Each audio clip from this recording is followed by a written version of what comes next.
Talaja police મથકમાં ફરજ બજાવતા વધુ 4 જેટલા પોલીસ કર્મચારીઓની અન્ય સ્થળે બદલી થવા પામી છે।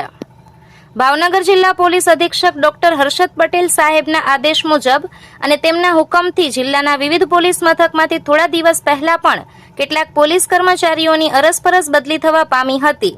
ત્યારે આજે જાણવા મળતી માહિતી મુજબ તળાજા પોલીસ મથકમાં ફરજ બજાવતા 4 જેટલા પોલીસ કર્મચારીની અન્ય સ્થળે બદલી થવા પામી છે, જેમાં નીતિનભાઈની તળાજા પોલીસ મથક ખાતેથી પોર્ટ મરીન ખાતે બદલી થવા પામી છે, જ્યારે પ્રકાશભાઈની બગદાણા પોલીસ સ્ટેશન ખાતે અને યોગરાજસિંહની અલંગ મરીન પોલીસ મથક ખાતે અને અશોકભાઈને તળાજાથી અલંગ મરીન પોલીસ મથક ખાતે બદલી થવા પામે છે।